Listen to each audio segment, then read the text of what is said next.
이 세상에는 수많은 직업이 있습니다. 한국 노동부 자료에 의하면은 한국에만 직업의 종류가 11,000가지라고 합니다. 11,000가지, 대단히 많죠. 그런데 일본에는 17,000가지라고 합니다. 우리 한국보다 6,000가지가 더 많습니다. 그런데 미국에는 3만 가지라고 합니다. 3만 가지. 여러분, 직업의 종류가 3만 가지라고 합니다. 아마 우리가 정말 듣지도 못한 직업이 많이 있는 것 같습니다. 그 직업 가운데 보니까 이 필체 감정사라는 것도 있습니다. 필체 감정사. 그러니까 범인들의 그 감정을 분석할 때에 그 범인의 필체를 갖다 놓고 이제 그 감정사가 분석하는 거예요. 그 사람의 감정을. 또 결혼을 앞두고 결혼 상대자의 그 성격과 감정을 알려면 역시 마찬가지로 그 필체 감정사한테 맡긴다는 겁니다. 그럼 그 사람이 이 사람의 성격이 어떻다 이렇게 또 분석해 준다는 거예요. 우리가 보지 못한 그런 직업들이죠. 또 그런가 하면은 이 골프 다이버가 있습니다. 골프장 연못에 빠져 있는 골프공 구하는 사람들, 건지는 사람들. 그 사람들은 보통 이제 골프장과 계획을 맺고 하게 되면 하루에 3,000개에서 5,000개를 건진다고 하는데, 여러분 하나에 10전씩 받아도 300불에서 500불 번다는 거죠. 별 직업이 많습니다. 그런가 하면은 이 부끄러움 컨설턴트가 있습니다. 사람이 너무 부끄러움을 타는 사람들, 그런 사람들을 컨설팅 해가지고 자신감을 갖게 하는 그러한 것도 있고요. 그 다음에 게임 중독 치료사도 있고,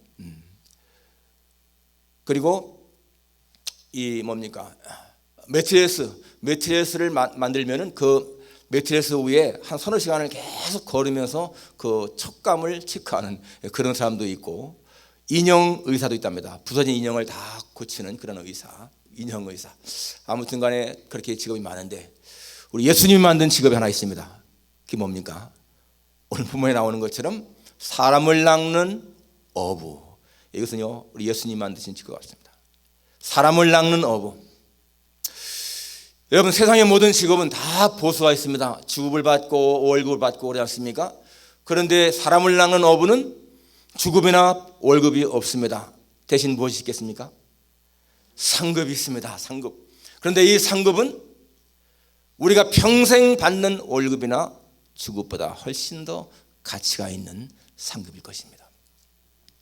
그리고 여러분, 세상의 직업들은 다 나름대로 보람이 있습니다. 물론 보람 없이 그냥 소득만 바라고 하는 그런 일도 있지만은, 대부분의 많은 일들은요 다 자기 나름대로 보람이 있지 않습니까? 이 바디샵 하는 분 말 들어보니까, 바디샵 그냥 완전히 망가진 차가, 찌그러진 차가 들어왔는데 그거를 다 손질해 가지고 깨끗하게 나갈 때에 그때 기분이 굉장히 좋다고 합니다. 그렇죠. 또 여러분, 의사가 아픈 사람이 왔는데 그 아픈 사람이 왔다가 고침받고 나갈 때 얼마나 좋습니까? 그런 마음의 보람이 있잖아요. 가수들은 자기들 노래 부를 적에도 물론 자기들 자신도 참 기쁨을 누리지만은, 사람들이 노래를 듣고 기뻐할 때에 역시 자기도 보람을 느끼는 거예요.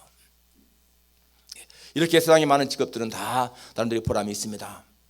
그런데 여러분, 이 사람을 낚는 어부, 이것은요 사람의 생명을 구하는 것입니다. 정말 지옥불에 빠져갈 그런 사람들을 천국으로 인도하는 거 아니겠습니까? 그러니까 사람을 낚는 어부, 굉장히 더 보람을 느끼는 것이죠.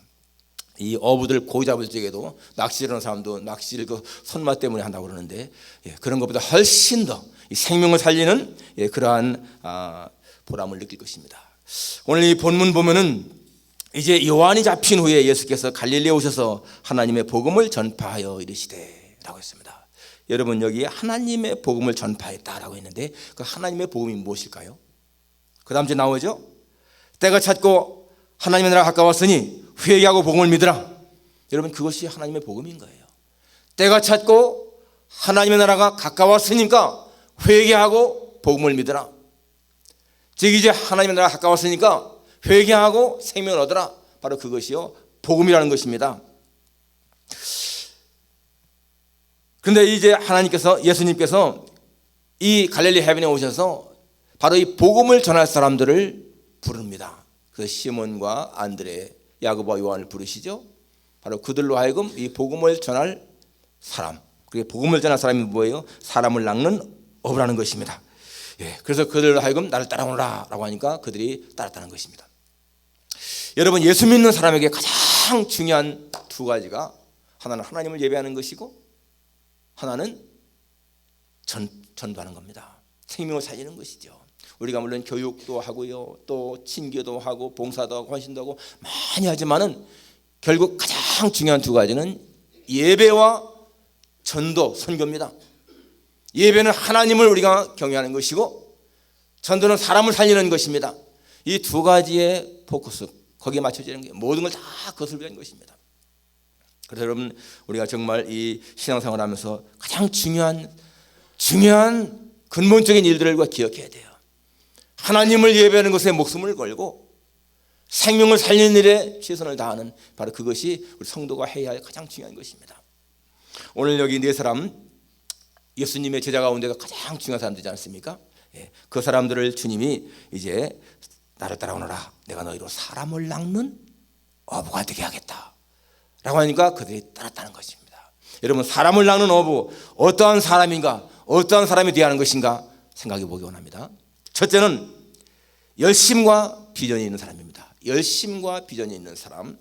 오늘 여기 16절 보게 되면은 갈릴리 해변으로 지나가시다가 시몬과 그 형제 안드레가 바다에 금을 던지는 것을 보시니, 금을 던지고 있었다. 무슨 말입니까? 자신의 일을 열심히 하고 있었다는 얘기예요. 여러분, 하나님은요 절대로 게으른 사람, 노는 사람, 나태한 사람을 쓰지 않습니다. 자기 일에 최선을 다하는 사람, 열심히 일하는 사람을 쓴다는 거예요.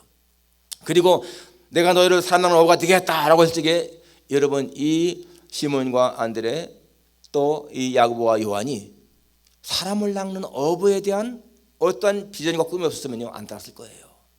그런데 그것이 자신들에게 어떤 꿈이 되고 비전이 되니까 따른 거 아니겠습니까? 열심과 비전이 있는 사람이라는 것입니다. 하나님은 그 사람의 지위는 상관이 없습니다. 지위가 높든 낮든 상관이 없습니다. 그 사람이 부자인가 가난한가 문제가 아닙니다. 그 사람이 많이 배웠는가 안 배웠는가 그것도 문제가 아니고, 가문이 좋은가 아닌가 그것도 문제가 아닙니다. 자신의 일에 최선을 다하는 사람, 그리고 비전이 있는 사람을 쓰신다는 거예요. 엘리사를 엘리야가 부를 적에 열왕기상에 보게 되면은 이 엘리사가 12결이 소를 몰고 밭을 갈고 있다가 엘리야의 부름을 받았습니다. 12결이 넘으면요 24마리 소인 거예요. 어떻게 24마리 소를 갖다 몰고 밭을 가는지 참 이해가 안 가지만, 아무튼 간에 그렇게 부유한 사람이었는데 엘리야가 부를 적에 따랐죠. 또 예수님 제자 이 마태도 보게 되면은 세례지 않습니까? 세관에 앉아서 열심히 할 때 역시 예수님 부를 때 따랐습니다. 일하는 가운데에서 열심히 있는 사람을 치라면요, 아마 사울 청년, 나중에 바울이 된 사울 생각해 보십시오. 얼마나 열심히 있었는가. 예수님을 믿는 사람을 핍박하는 그 일에 열심을 품고 다메섹까지 가지 않았습니까? 나중에 이 바울이요 빌립보 3장 16절에 이렇게 고백합니다. 열심으로는 하나님의 교회를 박해하고 라고 고백하죠. 하나님의 교회를 박해하는 게 굉장한 열심이 있었다는 거예요. 그런데 그러한 열심이 나중에 뭘로 변합니까? 하나님의 열심으로 바뀝니다. 나중에 고린도후서 11장 2절에 보니까 내가 하나님의 열심으로 너희를 위해서 열심을 낸다 라고 말하고 있습니다. 보게 되면 만약 예를 들어서 불교에서 열심히 있던 사람이요 나중에 개종하게 되면 교회에서 열심히 봉사합니다. 이 필라에도 그런 분 계세요. 어느 교회 장로님, 과거에 이 불교 아주 굉장히 열심히 하던 분이 있는데 예수 믿고 열심히 교회 섬기는 그런 분이 계시지 않습니까? 예, 성격이 소심하거나 게으른 사람은 하나님이 크게 쓰시지 않는다. 기억해야 됩니다. 하나님은 그 사람을 고쳤을지는 모르겠지만은 여러분, 왜 사람이 소심하고 게으른가? 왜 그럴까요? 꿈이 없고 비전이 없기 때문에 그렇습니다. 사람이 무엇인가 내세에 대한 미래에 대한 꿈이 있고 비전이 있으면 열심을 낼 수가 있는데 그렇지 못하기 때문에 소심한 거예요. 여러분, 우리 1960년대 제가 시골에 살 적에 가만히 보게 되면 그때는 대개 이제 농부들이니까 가을까지 일을 끝내면 겨울에는 농한기잖아요. 할 일이 없습니다. 그러니까 이 농부들이 되게 뭐합니까? 사랑방에 모여서 그냥 화투 치고 노름하고, 그게요 아주 그 당시에 이랬어요. 1960년대. 그런데 그런 가운데에서 어떤 한 분이, 저희 동네에 한 분이 사회치 운동을 펼치기 시작했습니다. 그래서 이 사회치 운동이 뭡니까? 이 농촌 청년 계몽 운동 아니에요? 사회치, 헤드, 그 다음에 핸드, 하트, 헬스, 이거의 약자죠. 그래서 지덕노체, 머리 배워야 된다, 알아야 된다 하는 거하고, 그 다음에 하트, 마음, 덕욕, 그 다음에 핸드, 일하는 거 말이죠. 그 다음에 노육, 그리고 이제 체육, 그래서 지덕노체. 저도 기억이 나는 것이, 그때 동네에 형벌 되시는 그분이 그 마을 회관을 짓고 이제 거기에 모였는데, 저녁에 강조하는 내용이요, 우리가 배워야 됩니다. 우리가요 지금 우물 안에 개구리 같이 살고 있습니다 하면서 막 그 외치는 소리가 굉장히 저한테 마음에 자극을 주었어요. 배워야 된다, 우리는 지금 더 넓은 세계를 바라봐야 된다 하는 그러한 말씀. 그 사회치 운동이, 최근에 박근혜 대통령이 말하기를 이 사회치 운동은 한국의 한강의 기적과 한국의 발전을 이루는 데 굉장한 공헌을 했다라고 나옵니다. 정말 그것이요 사람들을 일깨운 거예요. 농촌의 젊은이들을 일깨웠습니다. 제가 가만히 지나놓고 보니까 저도 그때의 그 사회치 그 저녁에 참석해서 들은 그 말씀들이 저한테 어떤 도전을 준 것을 느낍니다. 비전이 있으면은요, 꿈이 있으면은 사람이 게으를 수가 없는 거예요. 유진 랜드라고 하는 이 자수성가한 백만장자가 있습니다. 이 사람이 뉴욕의 한 초등학교를 방문했는데, 그때 그 학교에서 6학년 학생들한테 뭐 좀 얘기해 달라고 그랬어요. 그래서 이 유진 랜드가 이 아이들, 거기는 있는데 할렘 가니까 아이들이 초등학교만 졸업하면은 중학교에 가는 아이들이 별로 없습니다. 아주 극소수였습니다. 그런데 그 6학년 59명이 있는 반에 들어가서 이제 말씀을 전하게 됐는데, 원고를 처음에 준비했어요. 그런데 이게 도대체 아이들한테 무슨 효과가 있을까? 나중엔 다 찢어버리고 그냥 들어가서 편안하게 말했습니다. 얘들아, 너희들이 이렇게 어려운 환경 속에 살고 있지만은, 그러나 너희들의 앞날은 굉장히 밝고 또 창창하다.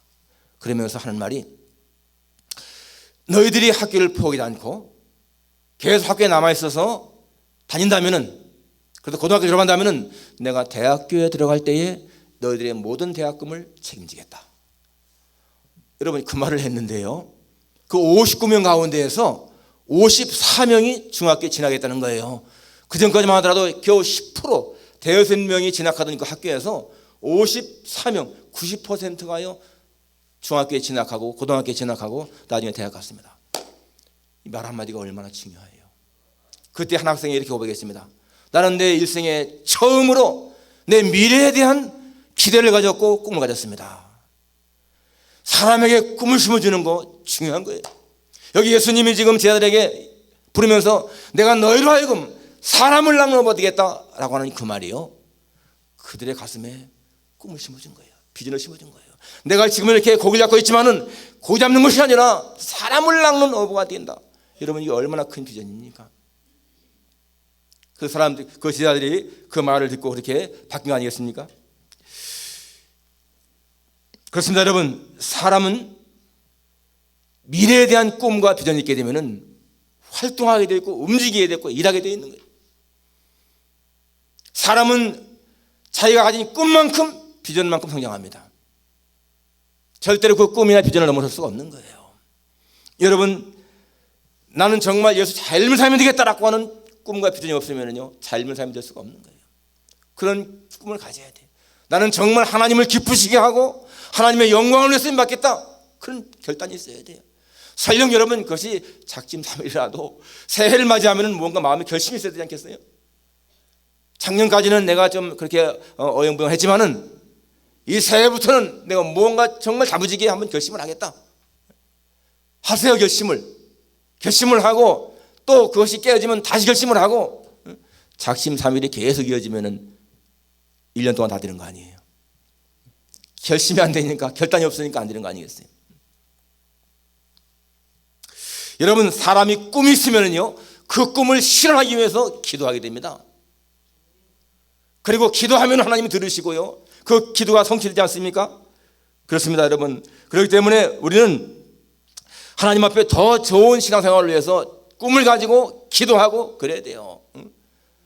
금년에 사람을 낚는 어부가 되라고 했으면 정말 내가 금년 다가올 때까지 반드시 한 영혼이라도 주 앞에 인도하겠다라고 하는 마음의 결심, 결단, 그것이 필요하다는 거예요. 그럴 때 여러분, 그 사람이 정말 하나님 앞에 형통한 삶을 살 수가 있는 것이죠. 아무런 마음의 비전도 없고 꿈도 없고 결심도 없으면 그냥 살아가는 겁니다. 비전과 열심을 갖기를 축원합니다. 두 번째는 즉시 순종자입니다. 오늘 18절 보면 곧 그물을 버려두고 따르니라. 20절에도 곧 부르시니 그 아버지 세배들을 품꾼들과 함께 배에 버려두고 예수를 따라가니라. 여러분, 이 지도서를 예수님 말씀에 그냥 즉시 따라가는 거예요. 예수님 한 2, 3일만 좀 시간을 주십시오. 생각해 보겠습니다. 그러질 않았다는 거예요. 바로 즉시 따랐다는 것입니다. 누가복음 9장에 보게 되면은 예수님이 나를 따르라 그러니까 뭐라고 합니까? 나로 먼저 가서 내 아버지를 장사하게 하옵소서 그럽니다. 그 말은 자기 아버지를 모시다가 돌아가시면은 장사를 지내고 따르겠다 그 말입니다. 그때 예수님 하시는 말씀이 죽은 자는 자기의 죽은 자들을 장사하게 하고 너는 가서 하나님의 나라를 전파하라 라고 말씀하십니다. 죽은 사람을 장사하는 것보다 하나님 나라를 전파하는 것, 생명을 살리는 일이 더 중요하다는 거예요. 또 다른 사람 말하기를 따르라고 그러니까 뭐라고 합니까? 내가 따르겠습니다마는 가서 내 가족과 작별하게 하옵소서 그랬습니다.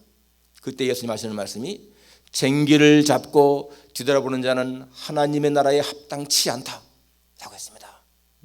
쟁기를 잡았으면 앞으로 가야지 뒤를 돌아보면 안 된다는 거예요. 그 사람이 자기 가족에게 작별하라 인사하러 가게 되면 아마 가족이 말리든지 울든지 매달리면 어떻게 하겠어요? 여기 오늘 보게 되면 이 본문의 이 제자들은 자기 아버지가 거기 있는데도 아버지한테 상의하거나 허락받거나 그러지 않았습니다. 그냥 즉시 따라갔다는 것입니다. 엘리사도 마찬가지입니다. 엘리사도 엘리야가 부를 적에 엘리야가 부르니까 그냥 그 12개의 소 가운데서 한 개의 소를 떠가지고 잡아가지고 백성들에게 다 나눠주고는 즉시 따라갔습니다. 즉시 따르는 그러한 것. 또 여러분 마태복음 25장에 보게 되면 달란트 비유 나오죠.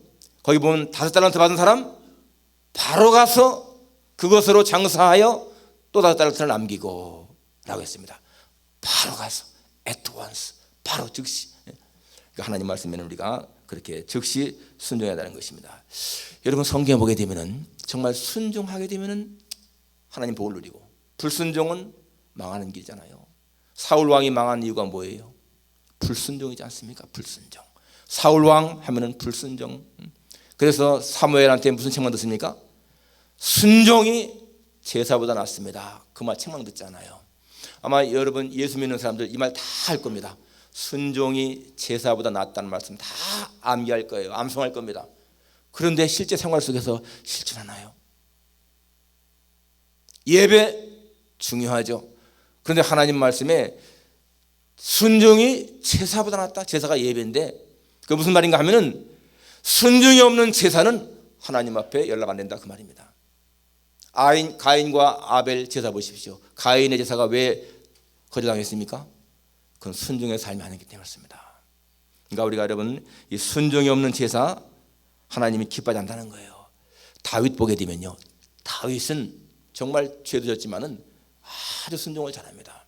그거 한 번은 저 모압 땅에 도피해 갔는데 가선지자가 와서 그럽니다. 너 여기 머물지 말고 유다 땅으로 들어가라. 지금 유다 땅에 들어가면은 사울이 군사를 풀어가지고 자기를 잡으려고 그러는데 이 선지자가요, 너 여기 이방 땅에 머물지 말고 유다 땅으로 들어가라는 거예요. 그런데 다윗이 거기에 변명 한마디 않고 들어갑니다. 그게 다윗의 모습인 거예요. 순종의 모습. 굉장히 어려움이 있었지만은 그래도 그렇게 하나님께 순종하니까 성경에 뭐라고 나옵니까? 다윗은 점점 강하여 가고 사울은 점점 약하여 가니라 그랬습니다. 하나님 앞에 순종하는 자는 점점 강하게 가고 하나님 앞에 불순종하는 자는 점점 약하게 간다. 우리 교회 생활도 마찬가지예요. 하나님 말씀, 교회의 어떤 정책 그런 게 순종할 수 있어야 돼. 제가 여러분한테요 절대 양보할 수 없는 두 가지가 있어요. 성경 읽기하고 기도. 여러분 성경 읽기, 기도 아주 강조하는데도 많은 분들이 아는 분들이 계세요. 성경 읽기가 뭐예요? 성경 읽기가, 성경은 뭡니까? 우리 영혼의 양식을 하지 않습니까? 양식을 안 먹으면 어떻게 되겠어요? 영혼의 양식을 안 먹으면 약해지지 않습니까? 기도는 뭐라고 했습니까? 영혼의 호흡이라고 했는데 호흡 안 하면 어떻게 되겠습니까? 그래서 저는 여러분들에게 제발 주간 성경 읽기 제발 참여하라고. 예수 믿으면서 일주일에 성경 이거 5장 못 읽으면 안 되는 거예요. 금년 2016년 여러분 마음에 정말 결심을 하십시오. 그리고 누구든지 목사나 장로나 권사나 전사나 평신도나 모두가 다 참여해야 돼. 모두가. 그래서 이번 주 한 주간은요 제가 오늘 성경 읽기 안 줬습니다. 왜냐하면 작년 12월 말까지 열심히 따라오는 사람 가운데 좀 늦은 분이 계시거든요. 그런 분들 따라올 때까지 좀 한 주간 기다리고 그 다음에 한 주간 좀 호흡을 조정하고 다음 주부터 하자 해서 제가 오늘은 성경 읽기 안 줬습니다. 이번 한 주간 동안은 진짜 마음의 결심을 하시고 다음 주부터는 반드시 읽으시고 참석하세요. 저에게 다행인 것은요 우리 장로님들 권사님들 많이 참여해요. 정말 다행이죠. 앞으로는요 여기 계신 모든 분들 예외 없이 다 참여하세요. 참여하지 않을 마음이 있는 분들은 아멘 안 하신 거예요? 여러분 성경 읽는 거 그거 안 하면요 약해지는 거예요. 왜? 말씀이 무기니까. 지금 여기는 지금 신천지가 안 돼서 문제 없지만은요 한국에 보세요. 신천지 때문에 얼마나 많은 교회가 깨져가는가. 그런데 신천지에 넘어가는 사람들은 이 말씀에 대한 바른 지식이 없는 거예요. 많이 읽는 것 같지만은 그래도 잘못 알고 있기 때문에 그렇습니다. 성경을 왜곡되게 해석하거든요. 그 사람들은. 여러분 성경을 우리가 읽게 되면은 계시록에 나오는 이긴 자가 누굽니까? 예수님밖에 없잖아요. 그런데 신천지에서는 이긴 자가 그 신천지의 교주 이만이라는 겁니다. 그걸 다 사람들이 믿고 따라가는 거예요. 그런데 여러분 가운데서도요 그 사람들이 다 설명하게 되면 아 그렇구나 할 사람이 있을지 몰라요. 그 넘어간 사람들은 바보들이 아닙니다. 굉장히 똑똑한 사람들 많이 있는데 넘어가는 거예요. 성경에 바른 지식이 없으니까 넘어가죠. 이달 따라가는 많은 사람들 똑똑한 것 같은데 사실은 헛똑똑이들이죠. 그런데 여러분 그렇기 때문에 성경을 알아야 됩니다. 그리고 정말 기도를 해야 돼요. 하나님과 영적인 교제가 있어야 우리의 영이 건강할 수 있는 거 아니겠습니까? 예, 주님의 말씀에 순종자입니다. 마지막 세 번째는 세상적인 소중한 것을 포기할 수 있는 사람. 오늘 여기 18절에 보니까 곧 그물을 버려두고 따르니라 라고 했고 20절에도 그 아버지 세배들을 품꾼들과 함께 배에 버려두고 예수를 따라갔다. 지금 이 사람들은요 그물, 배, 자기 부친 나아가서 어부라고 하는 직업까지도 다 포기했습니다. 그때까지만 하더라도 가장 소중한 거 아니겠습니까? 누가 그물을 찢으면 정말 달려들어서 싸울 사람들 아니겠어요? 누가 배를 갖다가 해롭게 하면 어떻게 하겠습니까? 그렇게 소중했던 그물, 배, 자기의 부친, 어부라는 직업 다 포기했어요. 여러분 포기는요 희생이죠. 그런데 이 포기는 희생이 아닙니다. 왜 그렇습니까? 예수님 비유 보니까 밭에 감추인 보화를 발견한 사람은 집에 가서 모든 재산을 다 팔아가지고 그 밭을 산다고 그랬습니다. 이걸 사기 위해서 이거 포기하는 거요 절대로 희생이 아닌 겁니다. 여기 지금 제자들 보십시오. 정말 그 사람들이 그 당시에 예수님의 부름을 거절하고 그냥 어부로 살았으면은 이름도 없이 그냥 살다가 갔을 거 아니에요.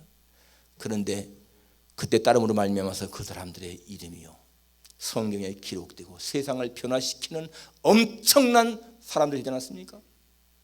정말 예수님의 제자들 이 세상을 변화시키는 엄청난 일을 감당한 사람들입니다.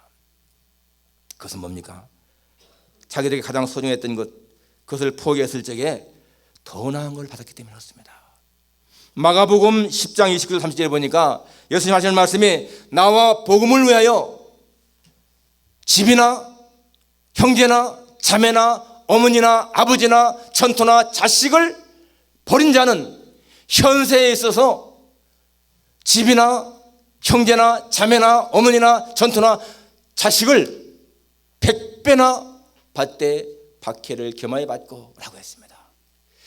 여러분, 예수님을 위해서 복음을 위해서 자기네 집 형제 자매 다 포기한 사람들은 현세에 100배나 받는다는 거예요. 내세가 아니라 현세에. 우리가 예수님 말씀에 순종하고 그분을 위해 살게 되면요, 이 땅에서도 잘 살 수 있다는 것입니다. 현세에 100배나 받는다. 여러분, 우리는 주님 앞에 부름받았습니다. 사람을 낚는 업으로 부름받았어요. 그러면은 그분을 실망시키는 그런 삶이 아니고 정말 그분에게 만족을 주는 그런 삶을 살지 않겠습니까? 순종하십시오. 하나님은요, 약한 사람이라고 해서 안 쓰는 것이 아닙니다. 약한 사람을 쓰십니다. 그 약한 사람을 어떻게 쓰십니까? 약한 자를 들어 강한 자를 부끄럽게 하시는 하나님이시기 때문에 우리는 힘이 없어 못한다, 그렇게 변명되면 안 됩니다. 그냥 약하지만은 주님이 쓰시니까 하겠습니다 라고 순종하게 되면 하나님은 감당할 수 있는 힘을 주시는 거예요. 자기가 뭔가 힘이 있다고, 배운 게 많다고 교만한 사람은 하나님 쓰지 않지만은요, 약한 사람은 쓰십니다. 순종자 쓰시는 거예요. 2016년 한 해 동안 하나님 앞에 사람을 낚는 업으로 귀하게 쓰임 받기를 주님의 이름으로 축원합니다. 기도하겠습니다. 하나님 아버지,